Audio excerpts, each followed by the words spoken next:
दोस्तों ये जो दरगाह देख रहे हैं ये दर हज़रत निज़ामुद्दीन औलिया है। यहाँ पे बेज़ुबानों की भी ज़ुबान मिलते हैं और यहाँ पे एक लड़की जो बेज़ुबान आती है उसे ज़ुबान मिली थी और ये कहानी हकीकत है। इस कहानी पे बेस्ड एक मूवी भी बनी है और मूवी का नाम मैं इस कहानी के एंड में मैं बताऊँगा। पाकिस्तान के एक शहर कराची में एक खूबसूरत लड़की की पैदाइश होती है। उसकी खूबसूरती के चर्चे उसके पूरे मोहल्ले में होते हैं, रिश्तेदार आने लगते हैं और तभी अभी ये मासूम बच्चा 1 साल की भी नहीं है कि रिश्तेदारों की लाइन लगती है। कहते हैं कि ये बड़ी होगी तो हमारे यहाँ शादी होगी, हमारे यहाँ शादी होगी। अनफॉर्चुनेटली जब लड़की वो थोड़ी बड़ी होती है, बोलने लायक होती है, तो पता चलता है कि ये इसकी ज़बान नहीं है, ये गूंगी है। जो भी रिश्तेदार आ रहे थे शादी का रिश्ता लेके धीरे-धीरे सब गायब होने लगे। कोई उससे अपनाने को राज़ी नहीं था। लड़की चूँकि बेज़ुबान थी, पढ़ नहीं सकती थी, लिख नहीं सकती थी, तो घर वालों के भी ये दर्द सताने लगा कि ये आखिर खूबसूरत है लेकिन बेजुबान है, इसे बड़ी होगी तो कौन अपनाएगा। तभी उस गांव के एक बड़े बुजुर्ग ने कहा कि तुम दिल्ली चले जाओ, वहां पे हजरत निजामुद्दीन औलिया का दरगाह है जहाँ पे जो जाता है मुरादे पा के आता है। शायद तुम अगर जाओगे हिंदुस्तान तो तुम्हारे बेटी को जुबान मिल जाएगा। ये कहानी 1960 की है। वो लोग कराची से एक ट्रेन पकड़ते हैं और सीधे दिल्ली को तशरीफ ले आते हैं और हज़रत निज़ामुद्दीन औलिया के दरबार में जाते हैं और हाजिर लगाते हैं, अपनी बेटी की ज़ुबान के लिए मन्नतें मांगते हैं और दुआएं करते हैं कि मेरे बेटी को या अल्लाह ज़ुबान दे दे अपने इस वली के सदक़े में, और दुआएं करते हैं, मन्नतें मांगते हैं। मन्नतें मांगने के बाद वो वापस पाकिस्तान जाने लगते हैं, ट्रेन पकड़ते हैं न्यू दिल्ली से रेलवे स्टेशन से और फिर कराची के लिए निकल जाते हैं।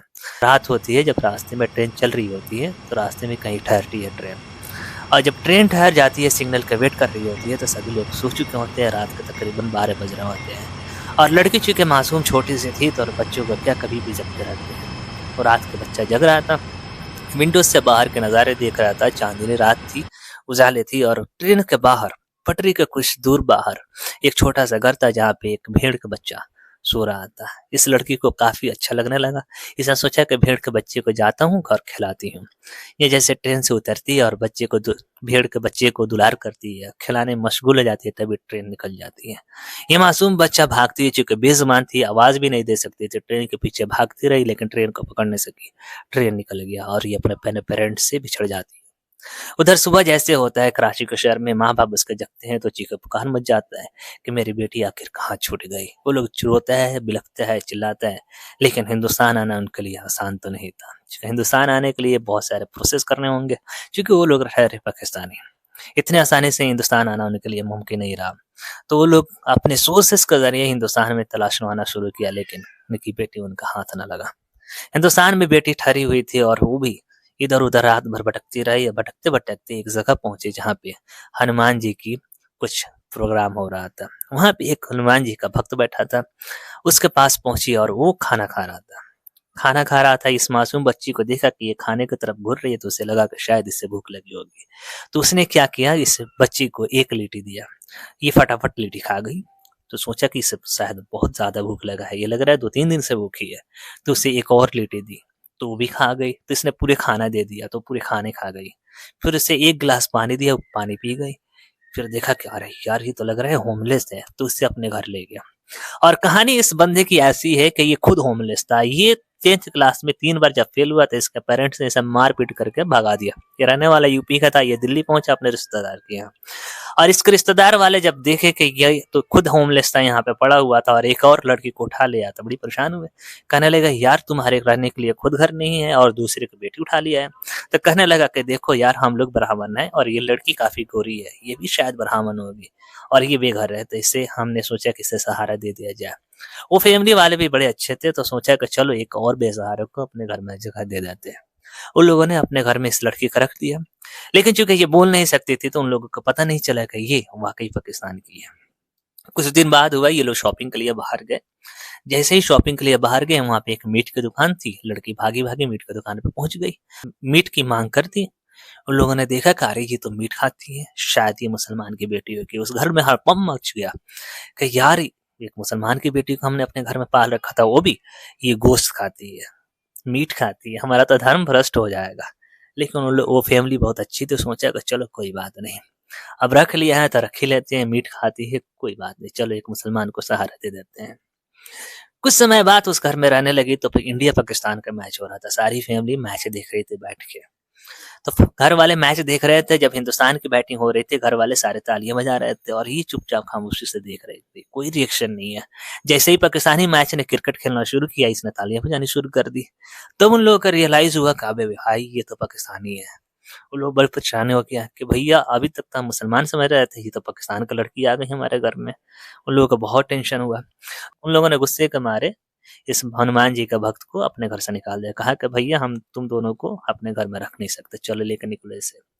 वो हनुमान जी का जो भक्त था वो ऐसे निकला और निकल करके गया एक एजेंट के पास, कहा कि तुम्हें जितने पैसे चाहिए पैसे लो और इस लड़की को पाकिस्तान भेज दो।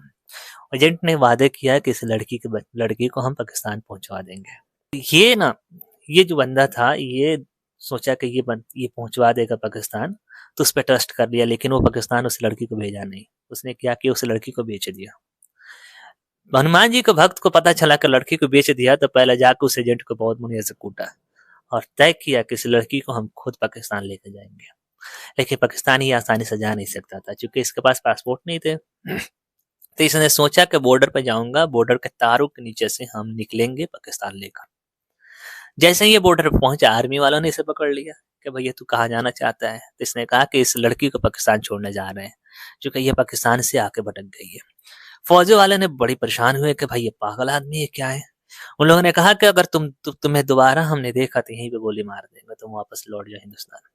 लेकिन ये भागा नहीं। जब आर्मी की टुकड़ी दोबारा वॉक करते आई बॉर्डर के पास, तो देखी कि यहीं पे खड़ा है। तो लोगों ने लगा कि शायद ये सच बोल रहा है, तो इसे पाकिस्तान की तरफ बॉर्डर पार करा दिया। ये जैसे ही पाकिस्तान में पहुंचा, पाकिस्तानी पुलिस ने इसे पकड़ लिया। उन्हें लगा कि ये जासूस हो गए इंडिया का, तो इसे कस के कुटाई किया उन लोगों ने, बड़ी मारा इसको। लेकिन रिपोर्टर की मदद से ये उस लड़की के घर गया, और जैसे ही उस लड़की के घर गया, काफी उसका लड़की का घर दूर था। ये जो छोटी सी बच्ची थी अपने माँ को देखी ना, तब परेशान हो गई एकदम से, और उसको जज्बात आ गया और भागी अपने माँ का तरफ और चीखने की कोशिश की अपने माँ के, चूंकि बिछड़ी हुई थी 3-4 महीने से। माँ को अचानक देखी तो इसको शौक आया और चिल्लाने की कोशिश की। शौक की वजह से इसकी जबान से आवाज निकल गई और ये जो गूंगी लड़की थी उसको जुबान मिल गया। माँ भी परेशान कि ये मेरी बेटी कब से बोलने लगी। ये था चमत्कार हजरत निजामुद्दीन औलिया की। वो लड़की जो खो गई थी, इसमें भी एक रहमत थी, एक इसमें भी एक वो था, चमत्कार छुपा हुआ था कि लड़की खोएगी, उसको शौक लगेगा, शौक लगने की वजह से उसको जुबान मिल जाएगा। बिछड़ना भी एक रहमत साबित हुआ, उस लड़की को जुबान मिल गया और एक तरह से अपने घर भी पहुंच गए।